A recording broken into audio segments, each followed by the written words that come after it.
All right. Hello, everybody. I want you to ignore the background noise. Um, I'm going to get into the real transatlantic slave trade. Like I mentioned, everything we've been taught is a lie or skewed a different way. Um, but welcome to my channel, The Big Black American Secret, which is you are an indigenous American and you're from the continent of this soil. You were born. Your people are from this continent. You're not from Africa, you know, and that's going to be hard to swallow for a lot of you. But it's okay. Take your time. It's no rush. Take in the information. If you have any questions, write them down. Send me a direct message. I'll answer any questions you have. I do teach a 4-week training course. It's a coaching program where we kind of it ain't very. It's only a few. I only accept a few people into this program at a time because I really want you to get it. You know what I'm saying? And it's certified. When you finish this program, you get a certificate from me that says that you are thoroughly certified to teach this to other people because this information is buried in documents everywhere. It's you actually could find it on your own if you knew how to find it. If you could, you would. And again, this is what I do. This is my passion.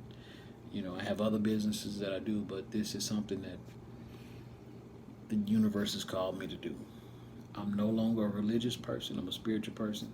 So that being what it is, that's what I'm saying. So this is called, and I'm going to consider it the real transatlantic slave trade because the transatlantic slave trade was told to us in reverse. Okay?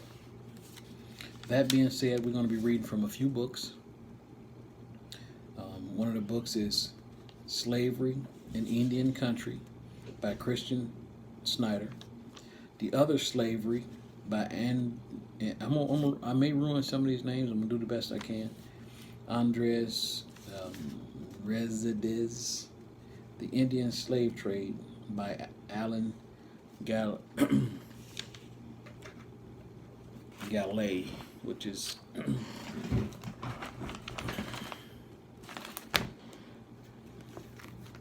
he also wrote this book right here, The Indian Slave Trade by Alan Gallet. He also wrote Indian Slavery in Colonial America. Okay. Okay. Africans and Native Americans by Jack Forbes. Very good book. And the reason I like these books is that they have references. You can go to their references and see the resources they use to find the information that they found. And to me, whenever you do a dissertation or you're going to get your doctorate's degree in universities, they want you to prove your references, which makes sense. I mean, if I tell you the sky's blue, but I don't prove it to you, what sense that make, right? So that makes sense, right? So that being said, a few other books. The Conquest of America by Vestin Torridizos, American Holocaust by David Estrin, and I believe I have that book. Indian Slavery in Colonial Times Within the Present Limits of the United States, by Army Wheeler. That's a good book, but let's see. American Holocaust. Like I said, I think I have that book. Pretty sure I do, and yeah, I have that book, American Holocaust, right? So, that being said, we'll get into a few of these things. The high authority of the Church, the Vatican, sanctioned the institution of slavery to the extent that the leading theologians had declared all barbarous and infidel nations who shut their ears to the truth of Christianity fair object to raping, captivity, and slavery. Now, I did go over this in one other video before we got into this, but I kind of wanted to point to this to get into the transatlantic slave trade. Now, Christopher Columbus, when he came to the West Indies, the Caribbean islands, he started shipping enslaved indigenous people from here to the European continent, such as Spain, actually also West Africa, England, and stuff like this. And that's why this is so important. Now, I wanted to mention this starting out because, again, I did touch on this in one other video, but I want to skip to the event that happened in 1619. The event that happened in 1619 in Virginia, those first so-called Africans who came to Virginia. But I also, before I get to that, I wanted to lay the groundwork saying that, okay, Christopher Columbus, 1492, what happened after that? He started enslaving the indigenous people here. And all of this stuff tells you exactly what he did. And these books that I just pointed out all have historical documented eyewitness accounts, such as the person who traveled with him was a preacher,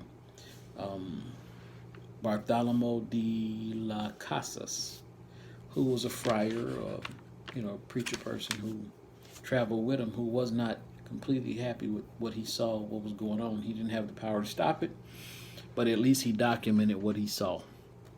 I won't go into exactly all of his writings.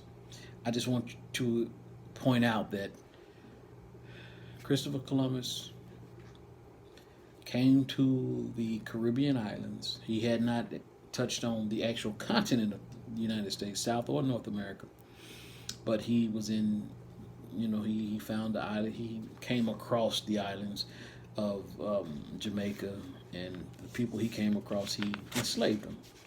He took a few of them with him to introduce to the Queen and King of Spain the people he came across. And he actually said that these would make excellent slaves. Now, Christopher Columbus was a slave trader. And as early as his age was 14, he actually was a slave trader of African slaves. So for him to say these would make excellent slaves, it came from his experience. So the people he saw looked African to him. And we still do look African to most people. You see what I'm saying? Don't get me wrong. We all melanated people. Those folks from Africa are from Africa. We are from here, but we are melanated. You see what I'm saying? We are dark-skinned people. We are people of the sun. We are universal people. And that's what he was speaking of. In America, our lineage goes back further than our cousins in Africa. What do I mean when I say that? Our hair, for some extent, is different. Some of our hair is very loosely, it's like straight hair, and some of our hair is tightly curled, very nappy. We have not been allowed to focus on it because we've all been taught and shown that we are from Africa, meaning that we got nappy hair. You know what I'm saying? And all the rest of us who are, relatives that are light-skinned with straight hair, that come from raping. Slave master, the white people had sex with our relatives. That wasn't the case, and I'm gonna get to that. We just technically have been here for a long time. Now, I'm gonna point out a few things, but I want to get straight to what I'm trying to talk about. Christopher Columbus came here in 1492. He enslaved the people, the indigenous people he came across, specifically in Jamaica, the Arawak Indians. And again, that's what kicked it off. And the transatlantic slave trade happened in reverse. He enslaved our ancestors here and sent them to parts of Europe, Spain, even West Africa. Okay, now And this went on all the way up into the 1600s. Now, England got directly involved because they felt like they was missing out. And in fact, just like Dr. Claude Anderson mentions, race was just that. Racism, the root word is race.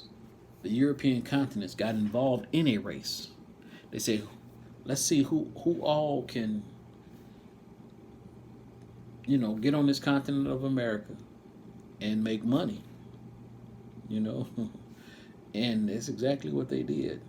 So you have Europe, Spain, Portugal, Germany, France, Russia, whoever else is involved in this thing, Germany, and they all focused on the United States. Now, when the Europeans, they kind of took dominance, but they said, hey, it's a lot of land here. We are not going to be able to clear this land with the people we have. What can we do? Initially what they did was indentured servitude. They said, okay, well, people from England can come here and work and make this happen. And they didn't have no way of paying them right out. I mean, to come across the seas cost quite a bit of money. So they used a system that they've used in England for a while, which was called indentured servitude. So somebody who's struggling in Europe, which at the time they really were struggling, they really was going through some hard times. So the conquest or the discovery of America came at a good time. So they decided to put this practice in place. So your cruise across the ocean could be paid for by you signing a contract for your service. Now, it's technically slavery, but it's slavery for hire, or they're contracting your skills or your ability for a period of 7 to 10 years or longer for that price to be paid across the waterways. And it worked out pretty good. That being said, it wasn't enough. So the English started enslaving Indians to fill this need for labor. Now, when it was, how could I put this to make sense?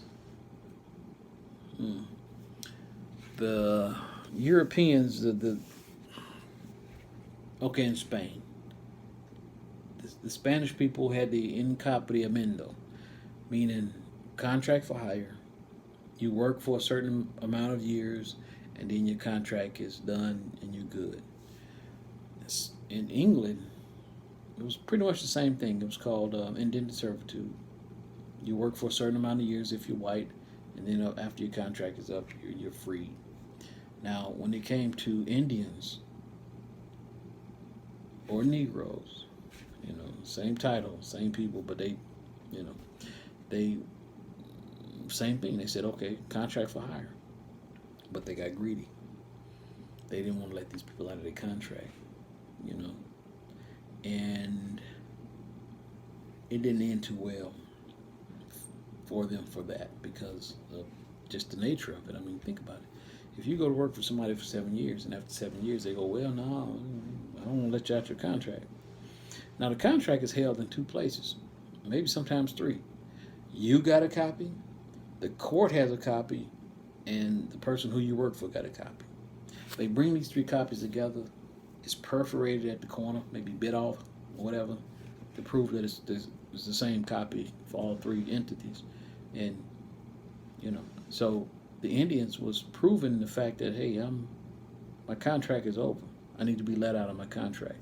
You need to honor this. You understand what I'm saying? And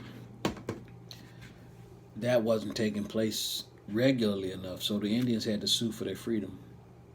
And in most cases, from what I could tell from my research, they got it. And this became a problem for the English because, they was losing their labor force. So they said, well, how are we going to fix this problem? And here is their solution in a freaking nutshell. Because at the same time, it was almost a perfect storm. They was trying to get their freedom from England. You know, here it is paying taxes, and they don't have a voice in England. You know, it's like representation without compensation. They didn't have compensation for representation or some shit like that. But anyway, they really wanted freedom from England politically, and in order to get it, they had to remove the stigma of this negativity that they was here in this new land, supposedly new land, when it's actually a old land. But they it's like it ain't looking too good for us. You know, we trying to get our freedom, but we locking up these native peoples. So how are we gonna fix this? They say, okay, well let's make Indian slavery illegal. Let's just take it off the books. If you're Indian, you're not a slave. They said, okay, great. This will go well over in England, and maybe this will help. But at the same time, they got all this land they need clearing. They got all this help they need doing. How are we gonna fix that? That's okay. Well, in Africa, the only person that's free is the chief. Everybody else is an absolute slave. That's what these racists thought. Not true, but that's what they thought. That's what they said. And it's okay. Well, if you're African, you're a slave. It's okay. We can work with that. Okay, so from now on, Indians, free. We consider them like white people.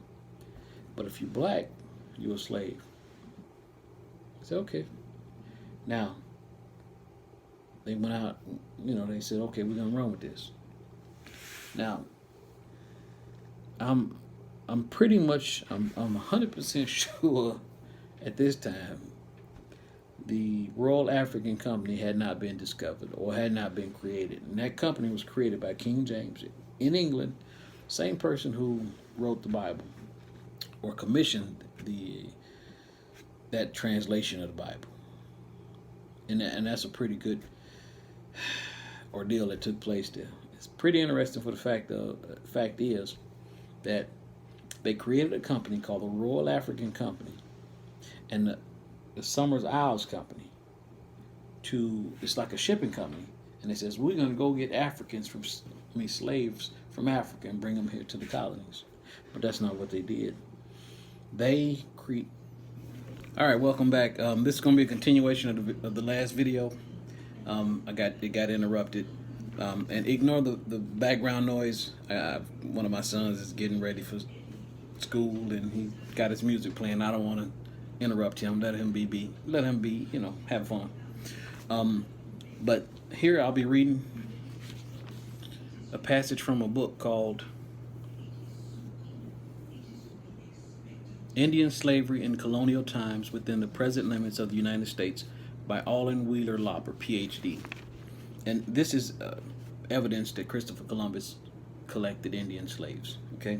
It says, thus Columbus, according to La Casa, was determined to consume the entire population of Haiti by filling every ship with slaves to be sold in the Canary, Azores, and Cabo Verde Islands, or wherever, and planned that these slaves would finance the conquest. As La Casas pointed out, for Columbus, the lives of Americans were obviously nothing, and the continuous wars to obtain slaves were simply necessary to fill the ship. So they made war against people as a way to justify enslaving them. Columbus wrote to the monarchs that from Haiti it is possible, in the name of the Holy Trinity, to send all the slaves which it is possible to sell of them. If the information which I have is correct, they tell me that one can sell 4,000 slaves, and certainly the information seems authentic, because in Castile and Portugal and Aragon and Italy and Sicily and the islands of Portugal and Aragon, and the Canaries, they utilize many slaves, and I believe that those from Guinea are not enough. So the slaves from Africa, from Guinea, Africa, aren't enough. So they need American slaves. Okay, so that's just a little bit of proof that Columbus was enslaving Americans in the Caribbean islands. Now we're going to fast forward to the Americas. America became, well, anyway, according to American history, you know, the first 20 odd Negroes came off a ship in 1619. Okay. Now it's important to know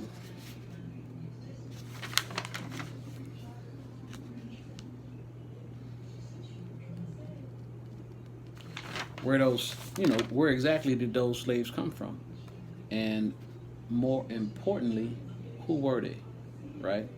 Because here's some information, and I'm gonna try to find this real quick because I don't want to hold you up, but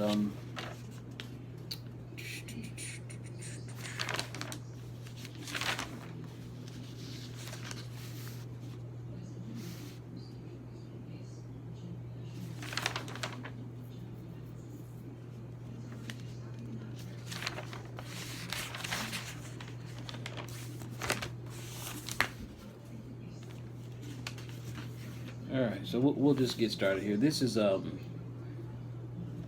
from the book A History of Slaves in Virginia by James Curtis Bala, and it's talking about the 1619 Virginia's 20 odd Negroes. Okay, April 1618, Sir Robert Rich, a prominent member of this company for the Somers Island and the Virginia Company, those were shipping companies, in connection with Deputy Governor Argyle,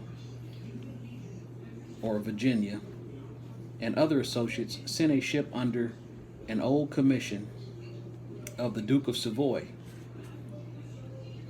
Charles Emmanuel I, to rove in West Indian waters. Now, to rove in West Indian waters means to travel in West Indian waters.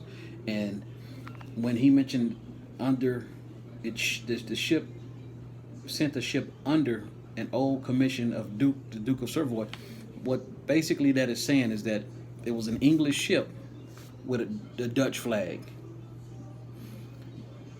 at which point that ship became a pirate ship. Okay,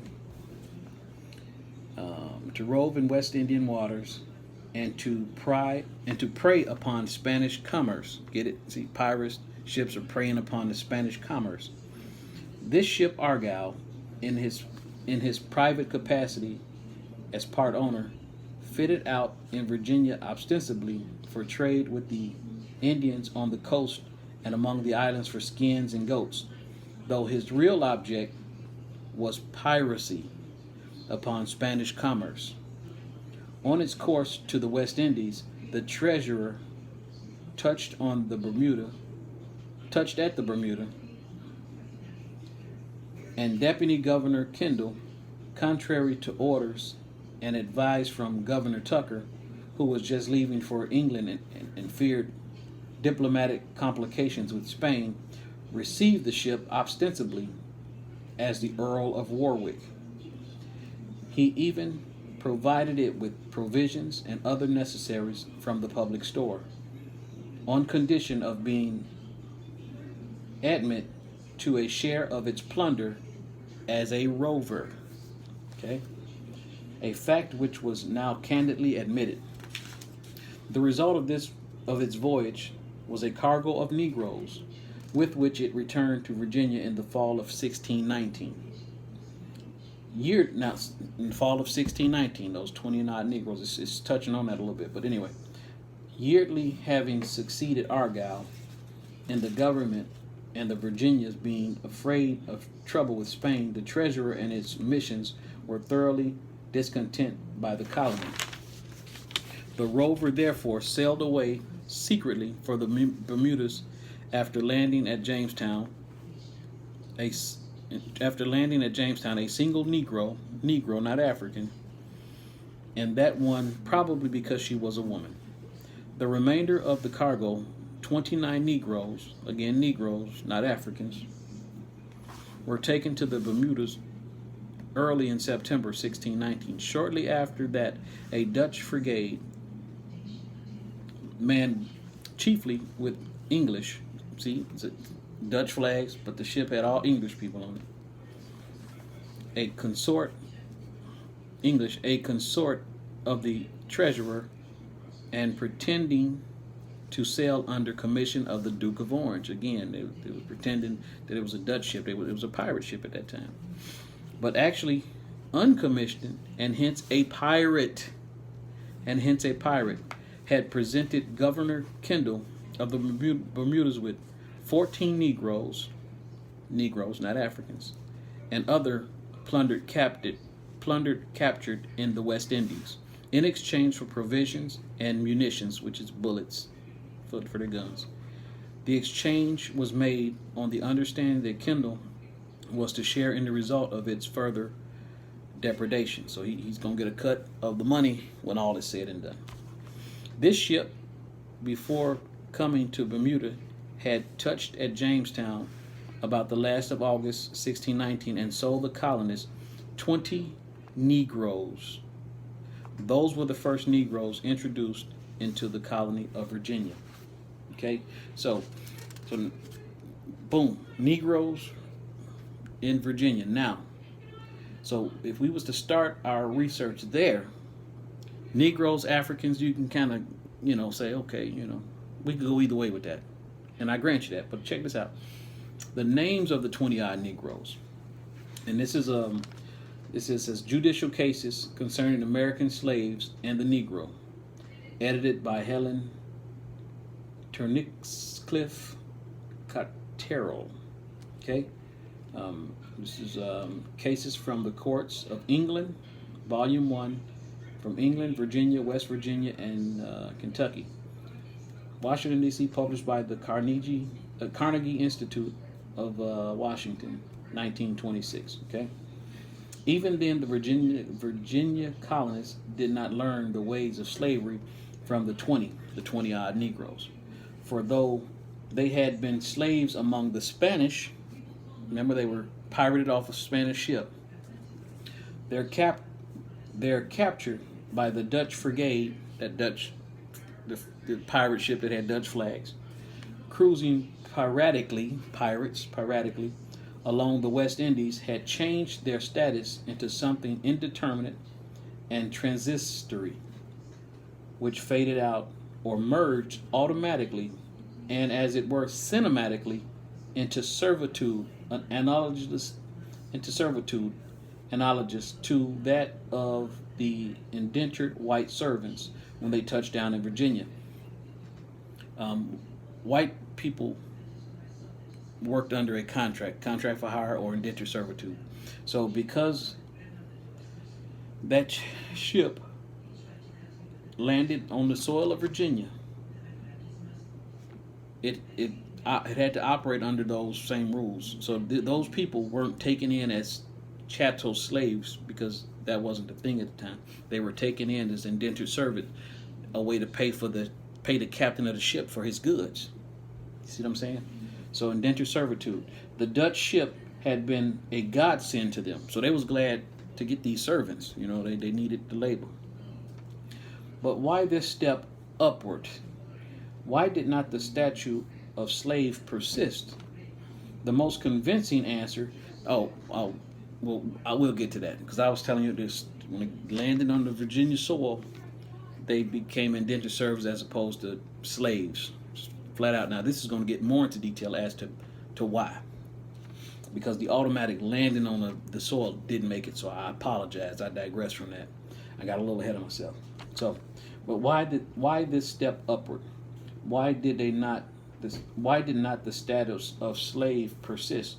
The most convincing answer, and one which the few known facts support, is that some or all of these Negroes had been baptized by the Spaniards, and by the law of England, which governed Virginia, a slave who had been Christianized or baptized became enfranchised. See how that worked? We have only the scant testimony of their names. Their names. It's like, well, how do we know that these people had been baptized? Their names. Okay? And here we go. Of the original 20 Negroes brought in 1619, we know perhaps the names of 11. One of them, a Negro woman, named she was named by John Rolfe, father-in-law, not Powhatan, but Captain William Pierce, father of his third wife, was called Angelo, a name uncommon in England and unknown in Africa. Others were Anthony and Isabella, whose master was Captain William Tucker of Elizabeth City. Their child, William, is not listed in the census of 1623, as he was probably not yet born, but he appeared in Captain Tucker's muster in 1625. A muster is another census sent to the king and queen of England from the colonies. It's like taking a head count. It's like how many people you got on your plantation, so they know how much tax money that they're supposed to be sending. Muster in 1625. It is significant that his baptism is recorded as is that of another William, an Indian owned by Captain Tucker. Get it? Indian. Okay. While no mention is made of the baptism of Anthony and Isabella, his parents. This is undoubtedly because they had already been baptized under Spanish auspices, as their names indicated, for it was and is a rule of Christianity to administer the Christian rite, but once to each neophyte. There were also 2 other Anthonys, 2 Johns, and William, Francis, Edward, and Margaret, whose name may or may not have been angelifications of Antonio, Juan, Gillen, Francisca, Eduardo, or Margarita. Okay, the names of the Negroes who trickled in singularly in the next few years after the first wholesale importation in 1619 indicate antecedent Spanish baptisms also. Antonio came in 1621 in the James, that's the name of a ship. Mary in 1622 in the Margaret, and John, again, that's the ship, it's another ship. John Pedro in 1623 in the Swan. The name Mary, if not an angelicized form of Maria, might have been bestowed either in England or in Virginia. No doubt attached to the origin of the Antonio and the John Pedro. Okay, so to summarize that, the 20-odd Negroes that came off that ship in 1619 in Virginia had already been baptized under Spanish law. So when they came to Virginia, they weren't put into chattel slavery. They were indentured servants. They became indentured servants for their service. They had a contract which would expire in a couple of years, 7 years or 10 years or 30 years, depending on whoever bought them, whoever bought their service.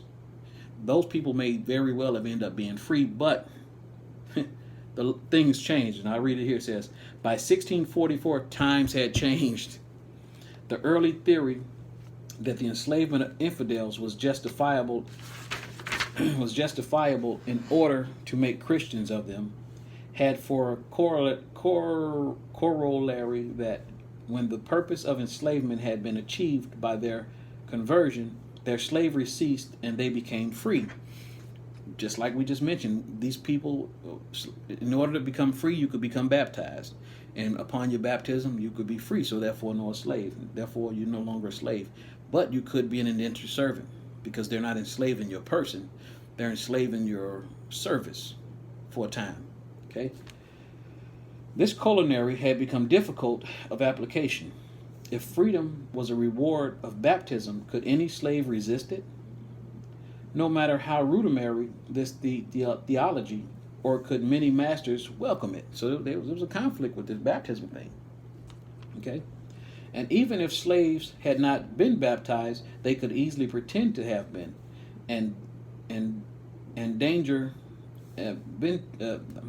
they could easily pretend to have been, and danger recognized by the Maryland legislators in 1664. So they was like, hey, these Negroes could just lie and say they was baptized. We got to do something about this. It became expedient to require a more visible and more permanent sign than the water of baptism to differentiate the slave from the free.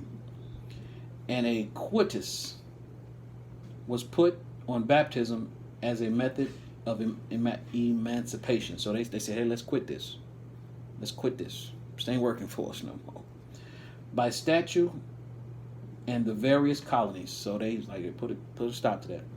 The Virginia Act was passed in 1667, whereas some doubt had risen whether children that are slaves by birth and by the charity and piety of their owners made partakers of the blessed sacrament of baptism should by virtue of their baptism be made free. It is enacted that the conferring of baptism doeth not alter the condition of a person as to their bondage or freedom. So no longer is baptism a sign of freedom. Okay? The diverse masters, freed from this doubt, may more carefully endeavor the propagation of Christianity by permitting children through slaves or those of greater growth, if capacity, to be admitted to this sacrament. So they're saying at a later time, maybe these people can be baptized, but it won't alter their free status left or right. Okay, so in this last part is very important. It says, henceforth, baptism ceased to be the test of freedom, and color became the sign of slavery. Black or graduated shades thereof, a Negro was presumed to be a slave. Negroes, we're talking about Indians. See that? These were Indians captured in the West Indies, pirated off Spanish ships and brought to America. Okay, now I'm gonna prove. I've got. Okay, so you basically we've gone through the fact that this in 1619, 29 Negroes came to the shore of Virginia. They had Spanish names, therefore they had been baptized, and they were pirated off a Spanish ship. Now, how do we know that they were Indians? Right? Like where does it say that at in our history books? Well, let us. Well, I think I read that before I read this, didn't I? Yeah, Christopher Columbus. A lot of slaves in the West Indies, so we went through that as well. So for me, that was pretty eye-opening, and I hope it was for you too. I want you to subscribe to this channel. It's called the Big Black American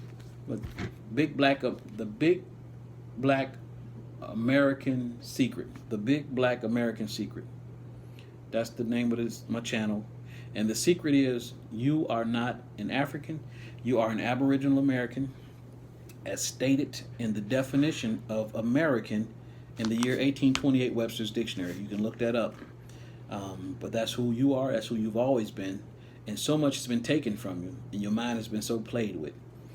My goal is to share this information with you, and also teach a 4-week coaching class where we spend 1 hour per week going step by step through this information. And at the end of that course, that coaching course, I certify you to therefore go out and teach this to other people.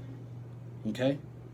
It's a very serious course for me. My time is valuable to me. I don't play around, and that's why I offer it. It's just I can't hold this course with a lot of people at one time. I only permit a few people in at a time. And so therefore, if that's something you want to be a part of, send me a direct message, or you can Facebook me. My name is Daniel Jackson on Facebook, and I'll see if I can get you in.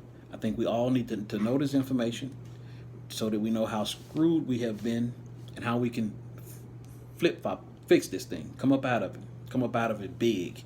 You know what I'm saying? Because think about it. Our children's inheritance are just sitting in the wind.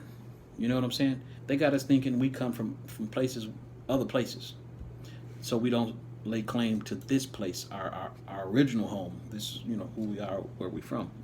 So again, always hit the thumbs up button, share and like it. That'll bring more people to this, draw attention to this video, so that you could help more people get this information and be more informed. Okay, so I'm gonna sign out right now, but hit the bell after you subscribe, so that you could get notifications when and if I go live. And I probably will go live, because when I get information, I'm gonna give it to you, or when something hits me, I'm gonna send it out to you. And I plan to do at least a video a day.